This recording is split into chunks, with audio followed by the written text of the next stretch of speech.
Hello, everyone.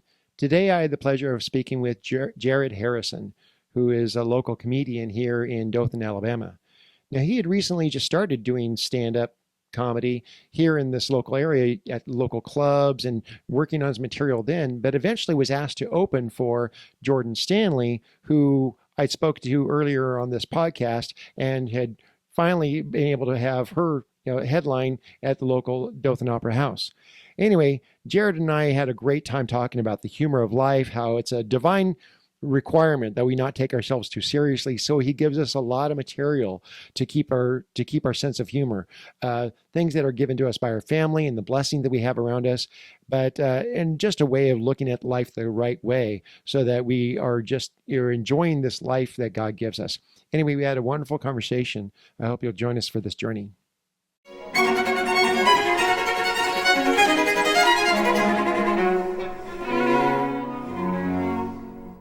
So, hey, thank you very much for coming and talking to me. No, thank you. We had a Thank you great for time the other night. We did. At the open mic night. And so, what was the name of that coffee shop again? So Mural City. Jordan Stanley is trying to host an open mic event there once a month. Okay. And then there's another local comedian, Jordan Downing.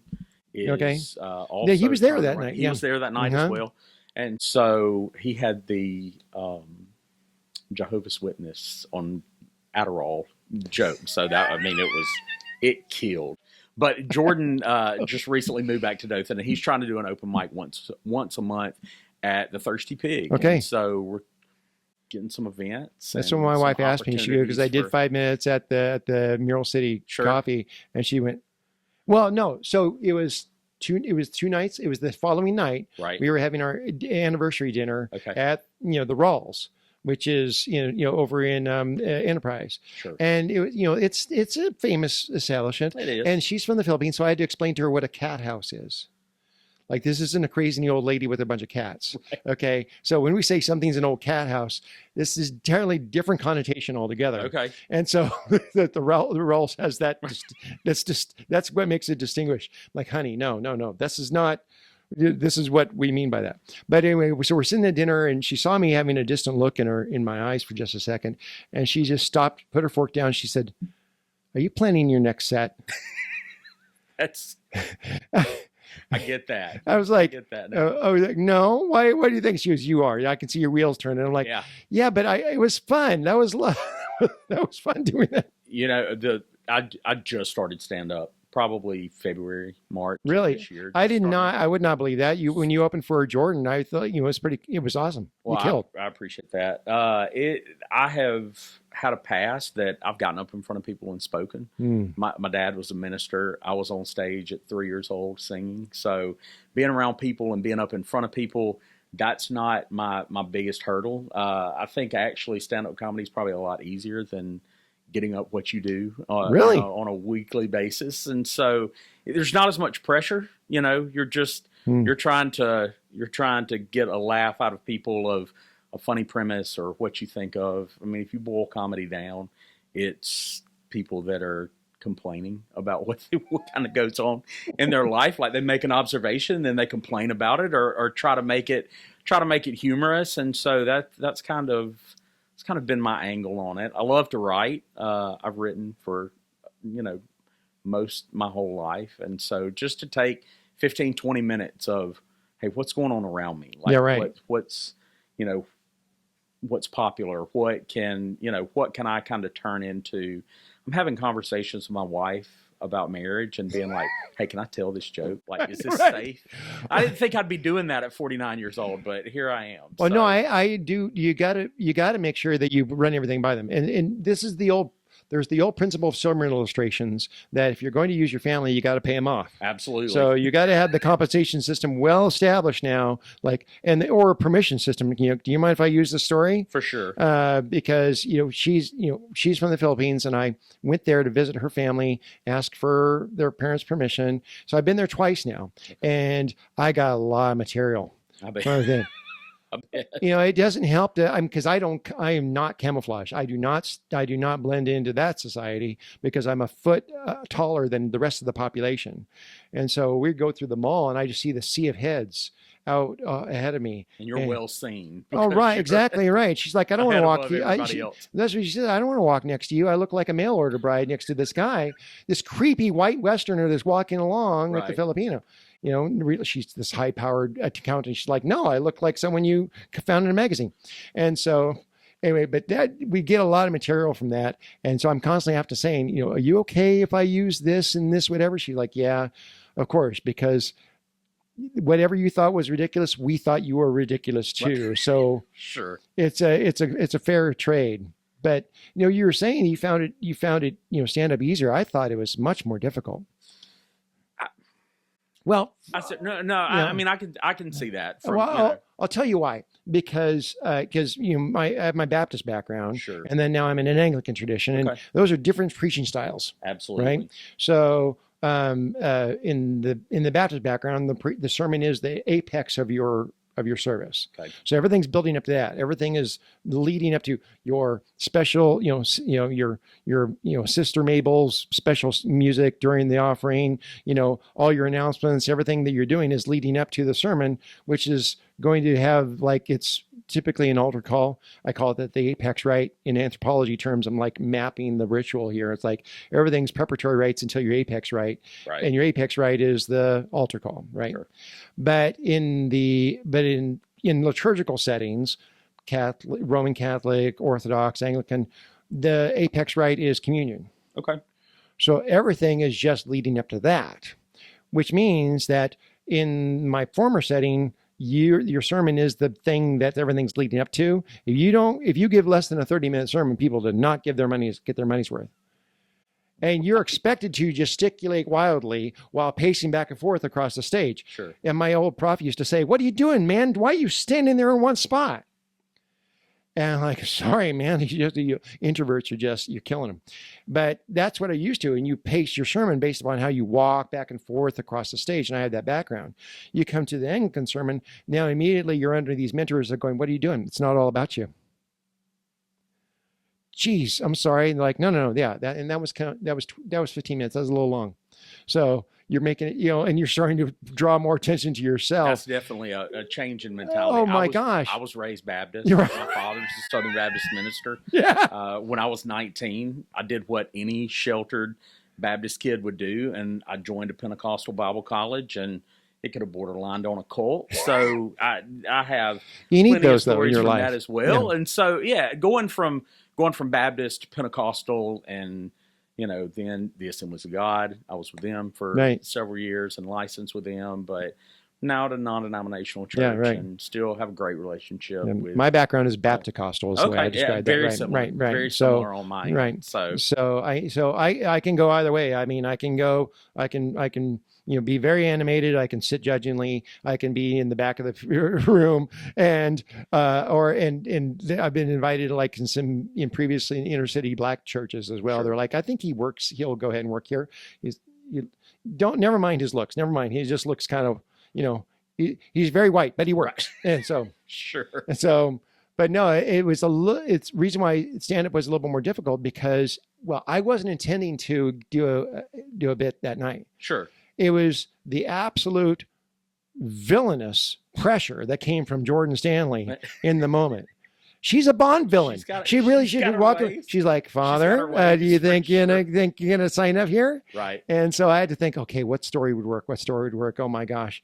And then so I just stepped in. But now I'm already thinking about what would be a better, series. What would be a better moment for that? That's why my wife says, she says, "You're planning your next set, aren't you?" Yeah. Oh my gosh.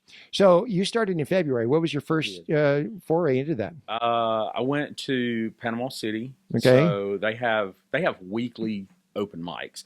Panama City has a very large, like, comedy kind of culture. Really? There's open mics on Monday nights, Tuesday nights, Wednesday nights, typically one or two comedy shows on the weekend. There's several guys down there that do shows. And so Clay Dempsey, actually, he asked me when he booked Jordan's show, he was like, "Have you ever thought about doing stand-up?" And I was like, "I've thought about it." I mean, I've been a comedy fan kind of my entire life. Right. Even with my dad being a pastor, like, we didn't have any rock music in the house. Like, it was no. It was mainly country, and then we had like a selection of comedy albums, right, and right. so it was Jerry Clower, Right.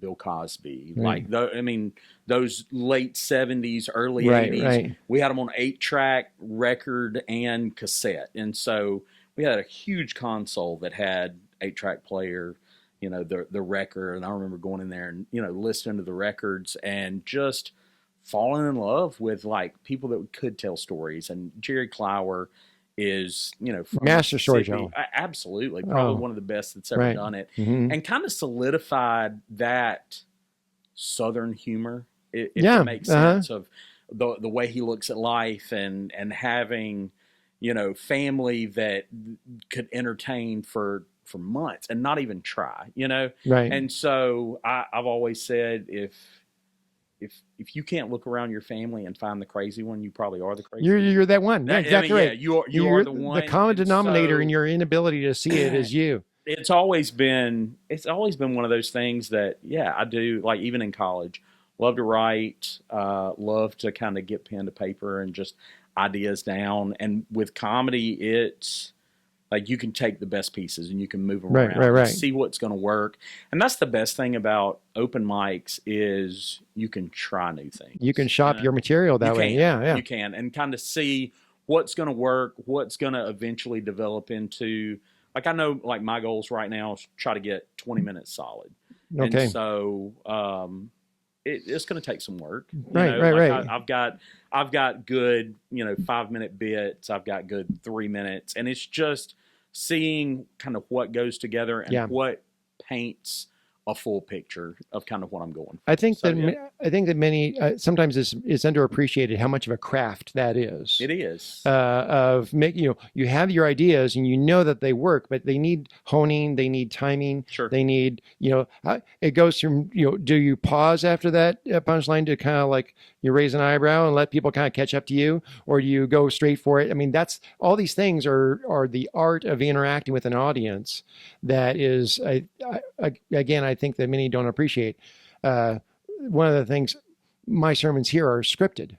Okay. So I get a chance to kind of like write out the manuscript for sure beforehand. And so it's a very different type of speaking. And so that's why, you know, so that open mic, I'm like, oh my goodness, okay, I'm not reading off of something, because you can write a joke into the midst of your manuscript. Sure. But in that instance, you're like, no, what's the timing of that? What's the interaction with the audience? Are you reading the room? And the specific setting too, because I mean, here in Dothan at the open mic at Mural City Coffee, that's all. Everyone needs to have a clean set. It is, yeah. So it's said up front, hey, this is clean comedy, right. Because it is an open business. Families come in there, they bring their kids. Right. I know my wife was out of town Friday night. I brought all 3 of my kids with me. So, I mean, you do want to have, and at the Thirsty Pig, it's a bar setting, right, and it's right. outside, so it's more PG-13. Like, there's, you know, a little bit looser material. I've never been there and didn't see whole families. It's well, I mean, there's families there too. Right. You really kind of have to read the room. Yeah. You know, and see what your audience is and how that goes. And so you started in Panama City. I did. Yeah. Jordan told me that was not a clean comedy setting. It is not a clean comedy setting. I was the first night I ever went, the only seats that were available was right down front. You never want to sit like up front at a comedy show, because you are going to get hounded. Oh. And there were comedians that were there that was doing kind of crowd work. I got called racist twice. I mean, I had a full beard, right. plaid shirt on, you've got baseball cap. You got the Confederate general look going on, man. I was told, you know, that I was a January 6th. It was bizarre. But I mean, there's all kinds down there. Oh, we can't go to anything like that, because how's the tall white boy next to the short Filipino gonna make out there? Right. No, you're got a target on your back. Yeah. So you're kind of thrown into the fire, especially on certain like open mics. And I went and tried one at Pier Park. I think it was at the Angry Tuna. And Okay. I bombed. Like, it was terrible. Oh, Like, my wow. whole set. Like, it was the only people that were left in the restaurant by the time I got up was a table full of like 18 to 21-year-olds from Clemson. Like, they were all fraternity brothers, and they were down there. And all I kept thinking in the back of my mind is my 18-year-old going, Dad, you just write jokes for old people. And I was like, this is confirming that for sure. Because, and I told him, I was like, but like, that's where I'm at. So, like, you have to understand. They're like booking you on the Alaska cruise Yeah, next. no, right. That's right. So you're It's going to one of play those well things. among the the senior citizen crowd. Just don't step on any air hoses. That's You'll be right. good. Well, if I was trying to write material when I was 19 in a fraternity, it probably would have been much different material than what I'm trying to write now. Being a dad, for being married 25 years, and so yeah, Oh yeah. Well, and changes the perspective a little bit. So, well, and you have to work that fine line, it because is. it's the material comes from the things you see all day, and then but those people who watch your set going, I didn't know that was going to come up in your bit. Oh, for sure. Yeah. For sure. Well, there was, because even open it up at the Opera House with the way that I put down notes and highlights and Yeah, write right, and what I'm going with, I can't from beginning to end tell my wife, okay, this is everything that I'm going to say. Right, and so right. there were some things that I said that she was like, and I had a bit that was, modern intimacy on a Tuesday night at our house is, hey, where are the Tums chews at? And so when she said, when I said what modern intimacy looks like at our house, she said, I froze in the seat because I had no idea what was about to come out of your mouth. And that's true. She didn't know because I had not told her that. But, yeah. So there's a little bit of that that gets played into it. So. Oh yeah. Well, and so hopefully they get a chance to kind of, it's not necessarily a review process, but nevertheless, they do have some idea of going, yeah, I trust you. It is not to step into an area, because probably everyone's related to someone who's doing stand-up themselves. They need to have some thick skin too. Maybe, but no, I agree with that. Like, and I've even told stories about my kids and stuff like that. I would never do anything like super embarrassing or talking down to people. And I do run a clean set. Like I don't fault anybody that doesn't do that. I'm a huge comedy fan. Like, I listen to anything from Kill Tony to Christian comics. And I'm of the belief that even with comedy that I don't like, there's an audience for it. It just may not be for me. But that's the same with music or movies, or you have to find what you relate to and what you appreciate. Well, because the comedians are, a lot of people don't realize the necessity of it. The cultural necessity of comedy is that pressure relief valve to laugh at absurdities. Sure. And a great deal of those absurdities are mine, and so the person who's really upset doesn't want their absurdities to be called absurdities, and they certainly don't want anyone laughing at them. For me, I just learned years ago that any area in which I start to develop a sense of thin skin, it just seems as though God says, "Oh, this will not do at all." Yeah. There's a lesson to be learned. Oh, I know. I have to be in on the joke. Otherwise you're just not going to last. And I mean, just about anything from falling or tripping over your own laces in the parking lot to whatever embarrassing situation comes up. And you're like, that was I'm ridiculous. Right. And I think a lot of people like to talk about race relations and things like this in our society and whatever. And I always say, well, a lot of our ills or a lot of our societal problems stem less from the color of skin to the thickness of it. Sure. And so your ability to kind of either point out absurdities, laugh along with it, or laugh at it sometimes. For sure. I really enjoyed studying all the comedy in the Bible. Oh. There's so much of it, so much where something's pointed out, the absurdity of something is pointed out in a way that it calls for the reader to be giggling while they're reading through something that's supposedly, a serious Right. prophetic passage. For sure. But yet God's pointing out how absurd a thing is, and you're supposed to either be pointing and laughing, or you're supposed to realize, or Jesus' parable of like, let's walk up and get that sawdust out of your eye while I get the plank sticking out of mine. You're supposed to be realizing, oh, I'm the absurd thing. Sure. And so the necessity of comedy has to be affirmed, even among the fuddy-duddies. They're like, oh, stroking their chins. I don't know. That seems like, don't make light of such things. Like, dude, come on, get over yourself. Absolutely. Absolutely. And I think a lot of that, I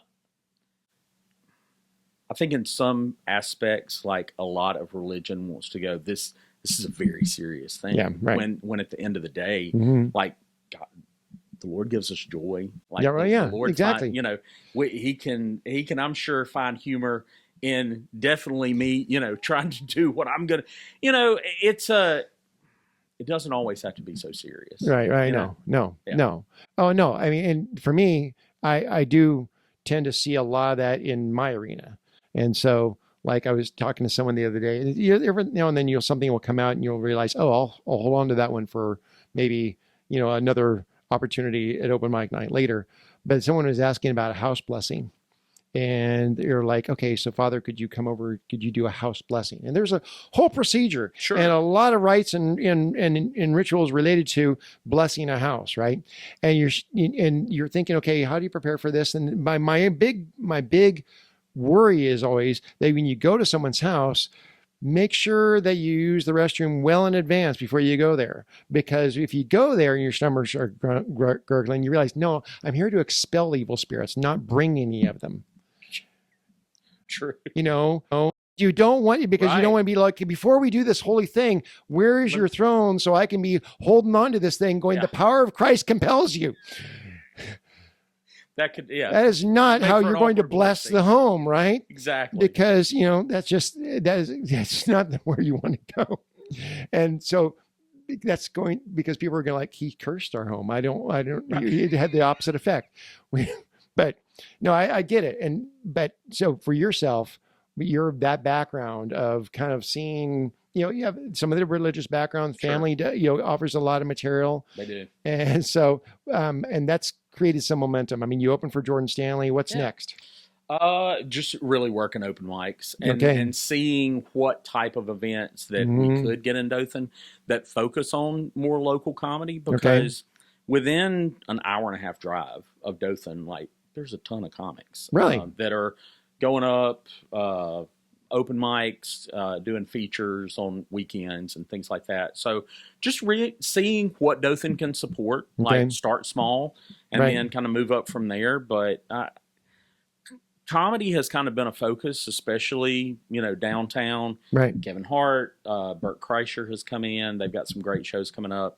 Matty Matthews is going to be in town. And so, like, there are events that I think make people understand, hey, comedy really is an art, and there are local people that do that. And to have events like open mics kind of open up more, can we do 100-seat comedy show somewhere and sell tickets for that? And so that's my goal, just to see kind of what happens in the next 6 months. I mean, we went from 5 people signing up for the first open mic at Mural City to 11. And so that's a huge jump, and we had a ton of people there on a Friday night. That was a packed house. Very impressive. That was a packed house. I was very impressed with that. That was cool for sure. So the biggest applause I got though was my ability to reconnect the microphone, and so you did that. I mean, just you didn't even think about it. I'll be working on that set for a while to try to get that honed down. Yeah. But now, so obviously that's not your day job.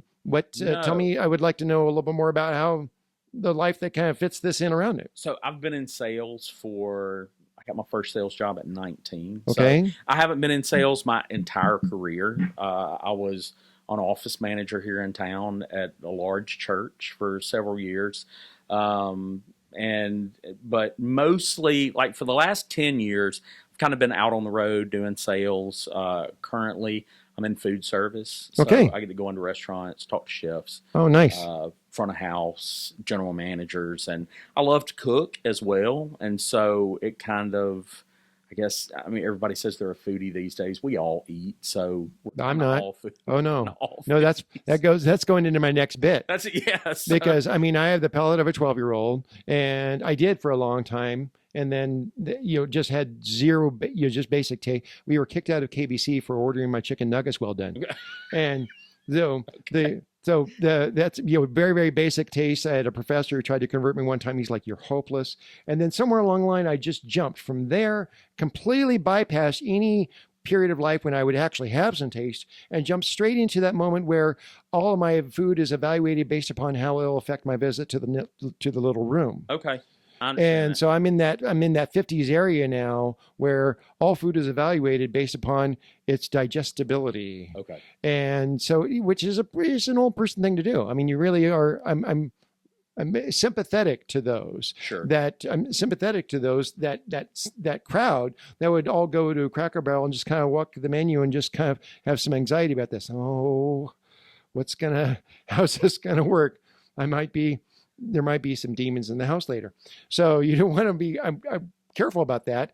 But as a result, I'm always fascinated by people who have this ability to cook, entertain, and have people that they can host. Really. So I grew up in a home where, I grew up in a small town, so we didn't go out to eat a lot. My mom cooked pretty much every meal. Like every Saturday, we were at my grandparents' house, which was like right through the field to our house, and there was a full table, and so all my aunts, uncles, cousins would come in on a Saturday, and we would all sit down and eat lunch. And so food has always been nice. Like just a connection point, like okay. for just regular old Southern cooking type thing. Right. And I remember, like, as I grew up, like asking my mom, like, "Hey, how do you make this?" And then getting the answers of, "Well, you just add a little bit of this, and a little bit of that." And I was very frustrated with that. Right. And so I could follow directions on a box, like I could cook anything on a right. box. Right. But in my 40s, and really starting kind of around COVID, when you couldn't get out, there wasn't much of the grocery Right. store. I started cooking and Okay. grilling and smoking. And I've said, like, when you turn 40, you have two choices. You can either watch World War II documentaries or learn how to smoke meat. I learned how to smoke meat. And so that's kind of been the last 6 years of my life or so. And I love doing it. Like, I love entertaining. I love having people over and cooking for them and that type of stuff. But I get it now. Like, Right.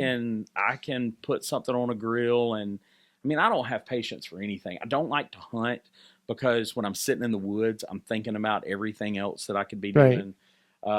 But I mean, I'll put a pork butt on a grill and let it cook for 12 hours. Really? And Wow. sit and check it and spritz it and Uh-huh. temp check and all of that. And it's just, but I get it now. Like when I'm cooking, like it's not you got to exactly measure. It's just, hey, put it in there until it feels right. And so, I can understand that kind of the older that I get. And so having a job that is kind of in that lane of being able to talk food with chefs and general managers in front of houses, I've been very blessed. Like I was talking to my boss, I don't know, 6 months ago, and I was like, you know what? Like I'm in the job today that I prayed for 2 years ago. Oh wow, you know? Like I was in a job, right? Like it was paying the bills, like, but it was. I said that I sold weapons of mass destruction. It was insecticides. Yeah, but just for that's little right, bitty bugs, right? And so it's well needed in the South. Of course, it sells everywhere.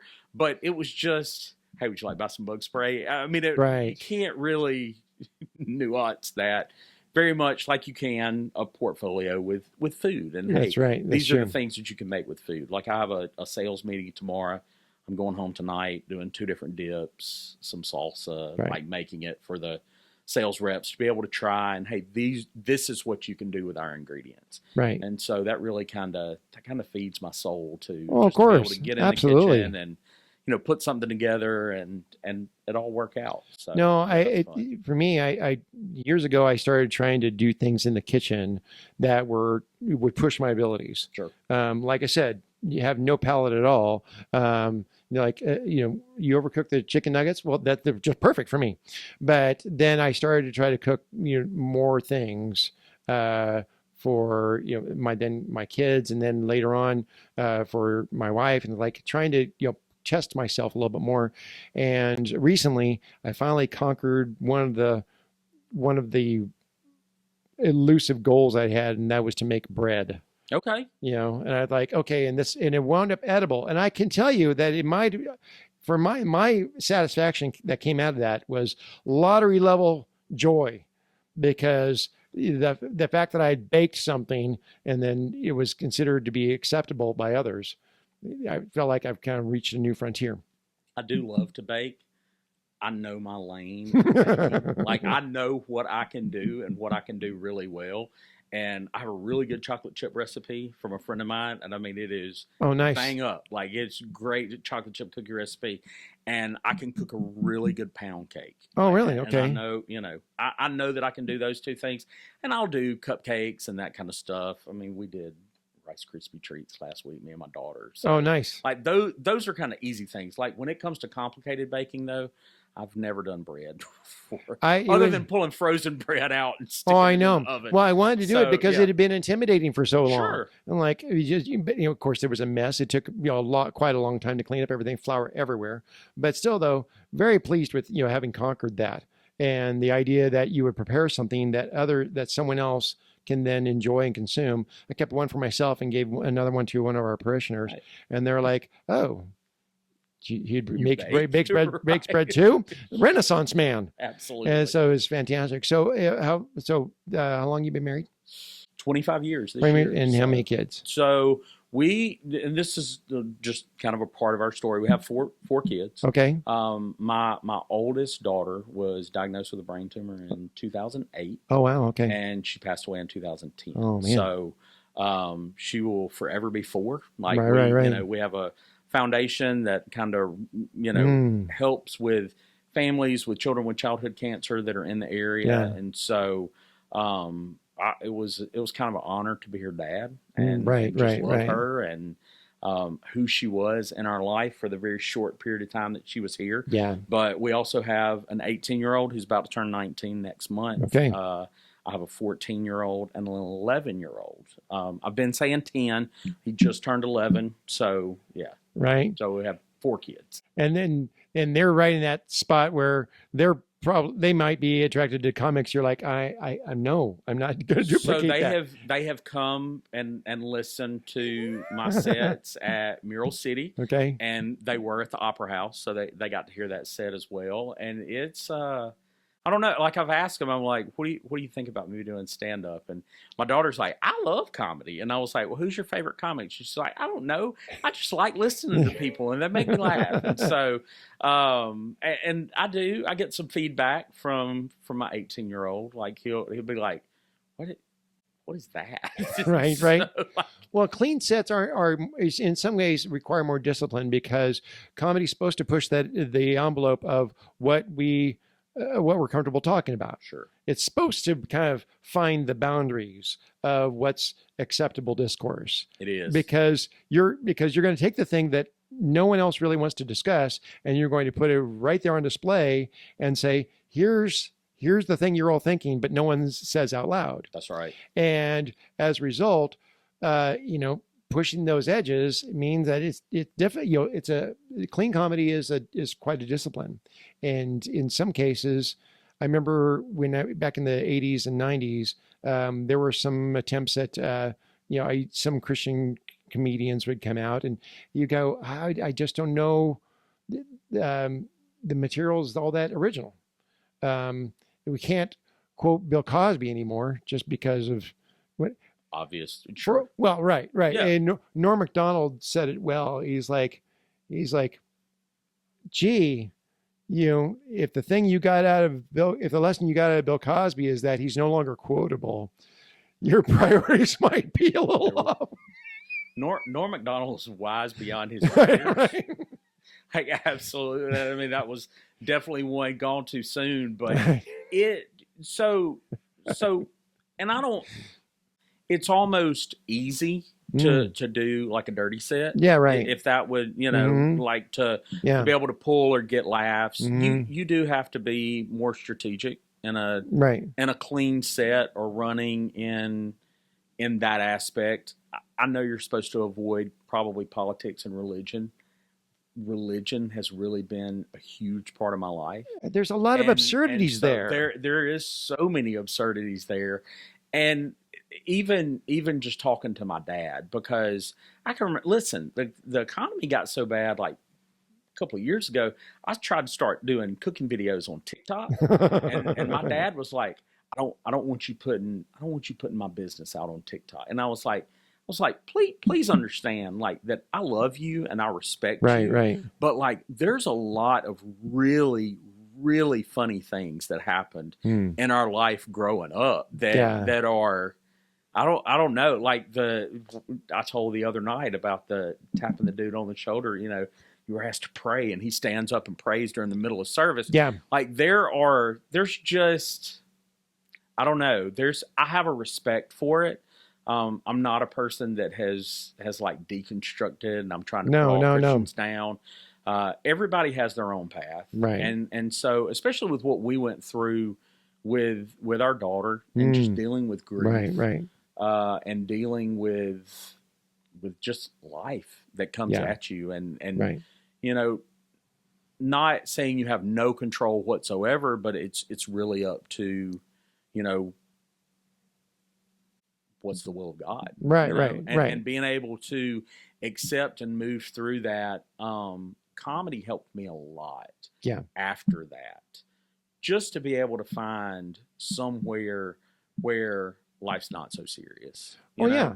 And finding a place of being okay with laughing again, if that makes sense. Well, I know. A good example of that, I think, is I spent a lot of time around firefighters and police officers, first responders of all types, and they have to develop that dark humor, and because they're within their context. Now, they'll be the first one to say, this can't leave the station because this is how we joke about this here. Absolutely. But nevertheless, as they're talking about these things, I step into that arena and I'm like, oh my goodness. Okay, that was your joke. And they're like, that's how they coped with that. That was how, like, I call it cracking open the pressure relief valve. Sure. Basically, to get some of that out. Otherwise, it's all festers. That's right. And I think that in like manner that's therapeutic there. I think it also is in other places too. It is. And so, I mean, especially in politics and religion. For sure. Because those are the areas where if they get taken too seriously and people lose their, okay, so COVID, people were losing a sense of smell there. You've seen people lose a sense of sight. People can lose their sense of humor. Right. And so when someone loses their sense of humor about a thing, I think it makes that thing more volatile. That's right. And it doesn't help either that we almost live in a society now that offended people are always going to find offense in something. Right. It doesn't matter like what it is. I'm sure you and I, there are parts of understanding of what we believe God to be that are totally different. And I'm completely okay with that. Like it's not a I'm the police telling you that you are wrong for this. And we live in a society that I think there are certain offended people that feel like they have to release that upon, and sometimes it's an innocent victim of this person gets canceled for XYZ reason. And sometimes it's like a loaded effort of let's all get together and rain on this person's parade, I call that the process of power shaming. Sure.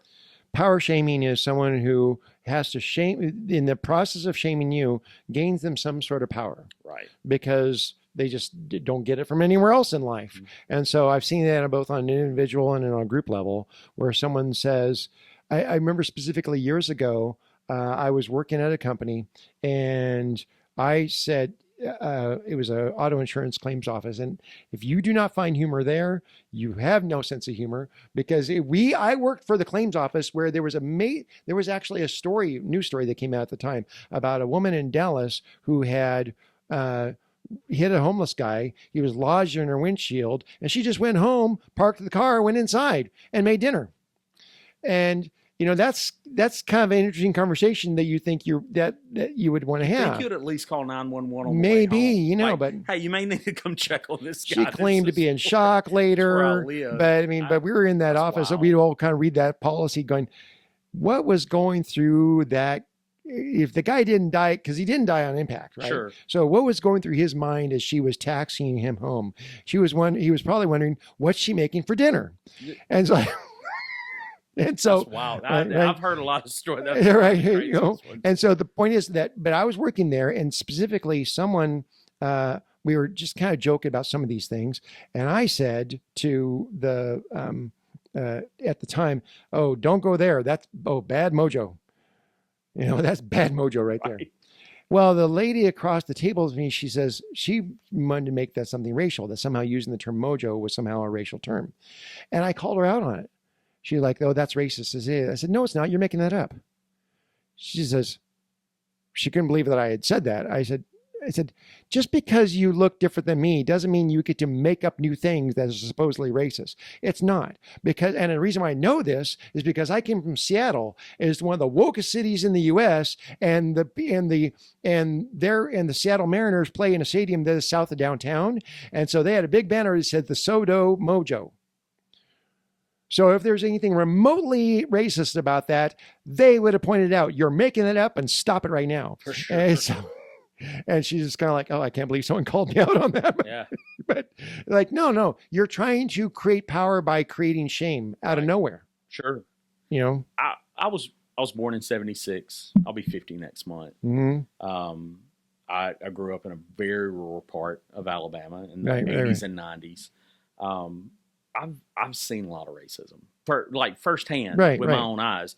When I got married, me and my wife moved to Maryland, and living outside of the South, I guess I didn't realize how racist I was. Does that make sense? I mean, that's just being completely honest, right? And then moving back, realizing how, I don't want to say oppressed the South is, but it's just, it's a different vibe. It's a different vibe. Okay. And it's, is it better than it used to be? No, absolutely it is. But it's still, I don't know. I have tried to teach my kids to respect people for who they are. Right. Like the content of their character, not necessarily the color of their skin. And so it's been an interesting journey. I'm reluctant to ever say that someone is racist as a state. It's like a binary category. You are racist or you're not. No, right. I get what you're saying, but there are pockets of the country that it is. Shane Gillis has a really good bit on this because he says, I think racism more like being hungry. Like, you may be fine right now because you just ate, but a couple hours from now when nothing's going on and a cheeseburger cuts you off in traffic, true. Suddenly now that can kind of well up inside. Well, I almost like to think that I'm not completely woke, but I'm not fully asleep either. Right. I try to be right in the middle. Like I don't even like to say that I'm Republican or Democrat. If I'm anything, I'm libertarian. Right. Like not the tinfoil hat or right. But I'm hopefully more libertarian. More libertarian. Not necessarily cutting down SWAT cameras, but still leaning libertarian. That's correct. Right. Yeah. No, I get you. I mean, I grew up in the West Coast. Sure. And I always say I grew up in the People's Republic of California, and so, but then. But the Mecca woke, of course, is the Northwest in many ways. So I lived up in Seattle for a time, and then I moved to Texas, and Texas was the first time that anyone really educated me on the War of Northern Aggression. Yes. Right. And these are all ways in which I had never heard this because these are just not how West Coast textbooks are written. Sure. And so spent time in Dallas, spent time in Houston. And then I got to be honest, I mean, this is my ignorance. I come from a land where they really only care about two colors. One, our local Indians, are their rights being protected to have their own casino. And our heritage is not black or white, it's gold. Sure. You know, we invented Levi's jeans, by the way. So just saying, Sutter's Mill is our, you know, that's our, you know, promised land. And so the thing is that we just don't care in many ways, just don't. And so I come down, you know, especially in Southern Texas, where people were kind of concerned about, you know, inner city dynamics, culture, race, whatever. And my, you know, West Coast mentality was, what is your problem? Mm-hmm. Because I was stepping into an arena that I just didn't, and I had to maintain some of my resolve about that, because I was among people, spent time around people in religious settings who really wanted me to think about white, black, this or that, whatever. They really wanted me to think about that. And I had to basically stand my ground and go, no, I determined to know nothing about a man that he does not reveal to me in word and deed. For sure. And in many ways, I had to kind of stand up to other people in religious settings. Yeah. In that, you know, in that resolve, it wasn't easy. I think there are avenues that will almost use religion as a protection against that, you know, and try to shoot it one way or the other. And I don't know. I don't see Jesus being that way. I know. That's just the way my Bible reads. I know. So. Yeah, right. Because he doesn't look like any of us. No. No. But that's the thing is, I mean, even in that, I think comedy is an undervalued necessity for keeping those absurdities front of mind. Too. Oh, it is. It is. I think there's a lot of social commentary that can come from comedy, that are not untapped, but I think it can bridge a lot of gaps in communities or in society. And so I told at the open mic night, I told the story about my friend Tom, real people, by the way, and Levi, real guy. Sure. And I think and people thought I was giving a bit. I was telling the story accurately, but with regard to Tom and Levi. But Tom was a guy who had grown up on the streets before eventually he came to know Christ. But we would go into some certain settings, like to give a Bible study at a halfway house or amongst different gangs and talk to different people. And he'd say, Aaron, just for starters, you need to understand, you are so white. Like, what do you mean by that? I was like, I'm looking at myself. I'm like, I got a tan. He goes, no, that's not what I'm talking about. Just so you know, be a little self-aware. You're the whitest person that these people will probably interact with. And I'm not talking about your appearance at all. I'm like, okay, I get you. Because comedy can be a little bit more difficult for someone who's had a family that was disgustingly normal. I mean, there's just, I'd love to be able to kind of point to my family I grew up with and go, boy, that's how I'm damaged. Yep. But I don't. Sure. I mean, it's like there's nothing that I can point to where God would go, oh yeah, you had it tough. Like, no, he's like, no, this is all your fault, buddy. Everything that you confess is all you. Absolutely. Absolutely. So it's tough. It's not always easy to find something from from the family, but other parts of life are kind of going to give you the material there. Oh, it is. You know? I mean, even growing up, we lived in the Pastorium right next to the small Baptist church. Right. Lived in. And a lot of smaller Baptist churches and communities, they would have living homes that, you know, the pastor could move in and so we lived there. When I was 16, I was running late for a test and I had a Jeep at the time and it was a 3-speed and we lived on a dirt road. And so I was upset and I put it in reverse and I hit first gear and then second gear.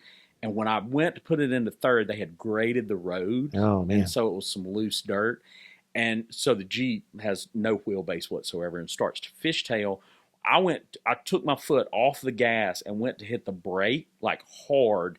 And my foot slipped off the brake and right back on the gas. Oh, man. And I tore down about 75 foot of the cemetery fence in front of my dad's church. Just the fence, though. Just the fence. Yeah, I did not hit. It was very far away from that poltergeist is coming. If you would any graves. My dad had the fence company out there that afternoon. Oh, it man. was fixed like very quickly.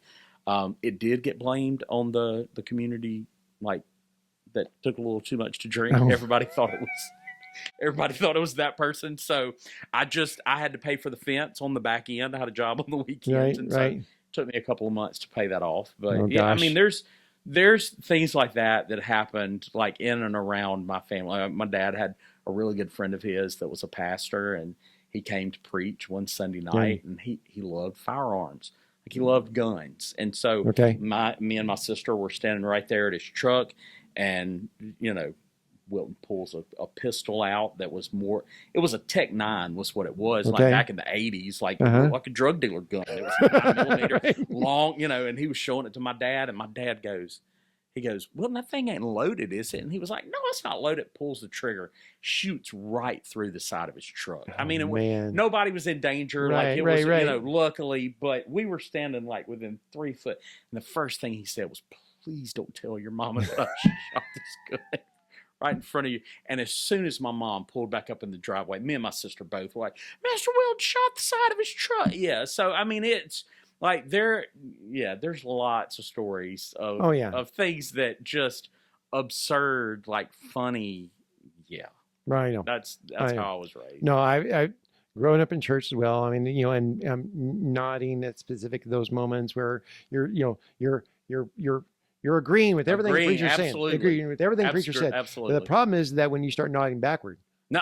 And that's when the spirits get you. Right. You know, you're all eat up with the Holy Ghost. Going, oh my gosh. And I remember specifically at one point, my head flacked so much backwards. I saw the people behind me. My eyes come out. I saw them behind me. No. And I'm like, whoa. And my mother's sitting there next to me, and she's laughing too hard to focus on the rest of the service because of how ridiculous it is. How I look back, I said, I saw the people behind me. She lost it. Of course, my father is not pleased with the fact that the entire family can't keep it together. Guys, this is a solemn moment here. We're like, we know. Sorry about that. But it was, you know, those kind of things we could laugh about. And that actually, I think, kind of kept me. It was a contributor to me kind of never losing my religion. For sure. You know, it's like, it wasn't the thing that I was trying to, it wasn't the thing I was trying to escape as soon as I turned 18. Oh, absolutely. And because my parents would play Ray Stevens, you know, the squirrel went berserk in the First Self-Righteous Church. And they were like, yep, that's us. My first concert I ever went to, Ray Stevens open. He's a genius. So no, he absolutely is.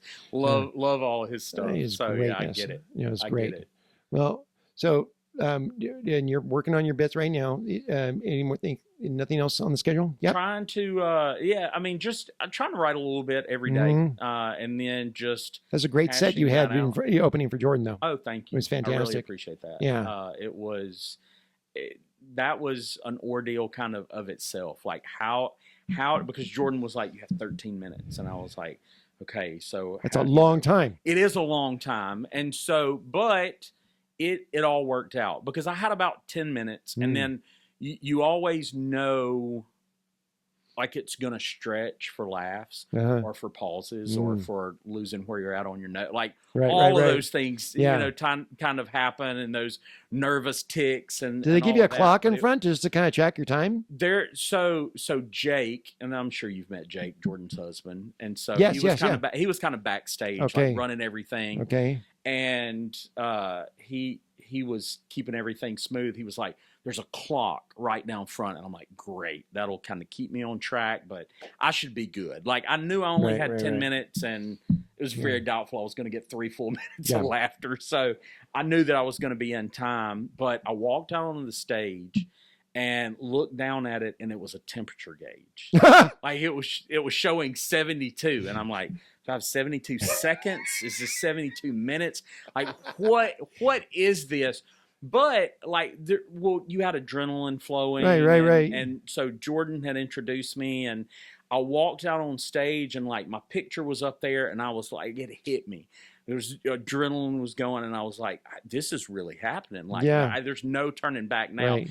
And I know Jake is our music director at church too, and I play keys. And so I listen to Jake all the time. So before I went out, Jake was like, you've got to turn the microphone on, set your iPad down on the stool, like get that set, and then take the mic stand and set it right behind you. And I was constantly going in my head, turn the mic on, set my iPad down, set the mic stand. Right. And so I get up, I grab the microphone, I turn it on. I set my iPad down, and I'm like, I'm halfway there. And so I grab the mic stand, and when I turn around, all I saw was a huge Google search that said, "How big can hemorrhoids get?" and like I almost froze. But the only thing, Jordan. yeah, the only thing that could run through my mind was my best friend has paid the event manager off to put crazy stuff behind me because as comedians, you don't sit around and go, "Hey, this is what I'm going to be doing."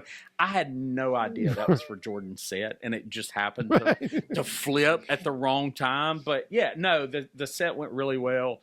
I was very honored to do it, and I've known Jordan for 15 years. And so being able to see her grow up from a teenager to, going to college. And I actually worked with Jordan at Chick-fil-A in the mall. Yeah. I was the GM there for, a couple of years. And so, but seeing her graduate college, get married, become a mom, it's been a really, really cool process. That's awesome see to watch. What God's doing in her life. Yeah, so, that's great. Yeah.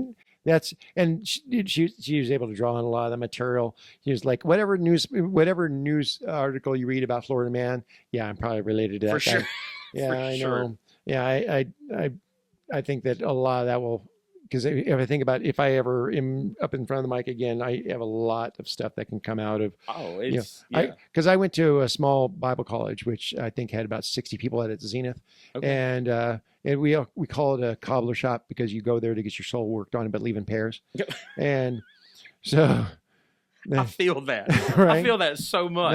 That's because Darlene asked me that. She's like, "So what is Bible college?" I said, "It is very sophisticated Christian dating app, because all the girls that are there for early childhood education, the child they typically expect to educate first are the one they make with the most eligible bachelor in the preaching class, Absolutely. who's the rock star in preaching class." I'm working on a bit right now about. I talked about minor spiritual crimes sitting on the back row. Like my first, I think, major spiritual crime was when I was in Bible college and we couldn't go watch rated R movies, but The Matrix came out. And I'm a huge science fiction. I have been a sci-fi fan since small. Star Wars, Star Trek, kind of the whole 9 yards. And so it was 1999 and The Matrix was coming out. And I lied to my roommate. And told him that I was working late. I went to the theater across town at the latest possible viewing of it, and it was like 9:30 at night. I think there was 3 people in the theater, and I was like, "This is the best movie." I know, right? Oh my gosh, so fantastic! Well, and there's a lot, what we can find. I mean, that entire spate of post-apocalyptic movies that came out in the 80s and 90s, starting with Escape from New York. Absolutely. And going through all those in Terminator. We can all thank them. We can all thank Hal Lindsey. Most definitely. The late great man on earth. And Clay Dempsey and I were reminiscing. Reminiscing isn't a good word because the psychologists like to use the term triggered. Sure. We were both triggered as we remembered A Thief in the Night, and the Rapture scare that we swept through all of our youth groups. For sure. And it was all a good horror flick that you basically had them scared to death. Do you remember the book that came out, 88 Reasons that Jesus is coming back in 1988? Oh gosh, it's fantastic. I can remember as a child opening up the mailbox and it being in there. And I remember just flipping through it and it was like, Jesus is coming back around Rosh Hashanah. Right. Like September the 12th. And I was like, dang, my birthday's the 17th. Like, I'm not even gonna, as a kid, because my dad, it was the 80s, very kind of into that whole Jesus is coming back tomorrow type thing. Right. And so it was frightening as a child. I remember waking up and being like, I've been left behind. And then I would get out of my bed and I would combat crawl down the hall. And I would get up next to my parents' door. And if I could hear my dad snoring, I'd be like, I have made it another night. And I'd go get back in the bed. Well, if you can't hear him snoring, that means the guillotine's right outside the door. So true. And you're going to be marched up there and get to take the mark of the beast. And it's not... I don't take away from that type teaching or the end times and that. I just don't put a lot of weight into it. Well, but it's got to produce a lot of good material because we were scared to death, and there was a lot of fun little, we produced some pretty good cults out of that area. I remember having conversations with people in Bible college that are like, I'm just so sad I'll never be able to have kids. Because I was in Bible college from like 98 to 2000. And so like there were people that were taking their kids out of school before Y2K because it was all going to be over. Oh, I know. And so, yeah, and here we are. I don't know. I remember having thoughts of, will I ever get married? Will I ever be able to have a wife or kids? Right. And I don't know. Here I am. I'll turn 50 next month. I've got a beautiful family, a beautiful wife, and I get to, I don't know. It's just, life is fun sometimes when you make it that way. So. I know, right? Well, and we're especially with our background in the arenas we've been in. There's a lot of fun things to point out. It is, and it is, and silly stuff. It just like silly stuff looking back, right? But. Well, I think that not taking oneself too seriously is a divine requirement. For sure. I just think that I just don't see a scenario where God says, don't laugh at yourself because you're always on top of your game. No, you're actually rather ridiculous a lot of the time. More often than not. And I think a lot of us overlook that even the best that we can give, like the most that we can try, like our righteousness is like filthy rags. Oh yeah, I know. We don't get into that. This is a clean set. Do not get into that right now. No, but I'm just saying, even in salvation, it is much less about us, right? And way more about giving God space to let Him do what He wants to do. Right. Exactly. Yeah. No, absolutely. And then that's why I always say, I've got this reoccurring nightmare of getting to heaven and there's Jesus sitting there going, glad you're here. Great. However, I was just listening to your tape the other day and I'm wondering where you got that. And it's just not a conversation I want to have. Sure. Or having the conversation where he's like, you're here. My blood covers all that. My sacrifice covers all your sins. But I'd like to review a couple of times, and you really were full of yourself. Yeah. I think those are funny, and we need to review those right now. Like, you remember this time when you thought you were just the stuff? Yeah. And I'm like, no, I don't want to go there again, please. Yeah. He's like, yeah, but we were laughing all up here, man. No, it was good stuff. I get it. I get it. Right. I'm hoping those are the conversations that we get to have, in eternity. So. I know, right, exactly. So. Thank you so much for coming. No, thank you. I love this. I felt like I felt an obligation to make sure. I just came from this last summer. We had our.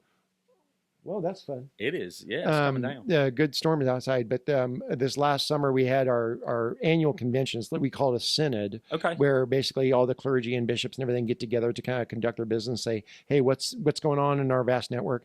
And you'd think that that'd be kind of like a stuffy scenario. And it really is ripe for the taking if Christopher Guest ever wanted to make a mockumentary of, this is Spinal Tap sort of scenario of everyone coming together for synod. I've got some ideas right now that I'd like to shop for that because I think it's got a lot of material there. But I think one of the reasons why it might fall flat is because I was able to spend time around some mentors, particularly our bishop, who's like, people are unfamiliar with our structure. Like a bishop is like the regional Walmart manager. Okay. And so he's like, okay, the regional manager is basically, helping to make sure you're all well supported and offer that leadership and that experience. And in our structure, has some authority to it, but really we all just want to gather around them for their wisdom and their guidance. So that every pastor has a pastor. Okay. That's our network. Point is that the bishop that we all look up to has a great sense of humor. And I could go by, after all the day's activities and the conducting the business, I can go down to whatever hotel room was designated as the gathering spot. I could hear his laughter from down the hall. Because just about anything would come up, he'd say, with something where he'd say, keep doing that, as hilarious. And so I think that we need that more. And that's kind of the example I have is like, no. This only works if we're not taking ourselves too seriously. For sure. Because, oh my gosh, how many how many episodes throughout the Gospels is Jesus constantly looking at the Pharisees going, "You are so full of it." You have no idea. Yeah. Yeah. A little off base there. Exactly. Just right. a little bit, but yeah. No, thank you very much. No, thank you. Really appreciate it. This is fun. No, absolutely. I like it.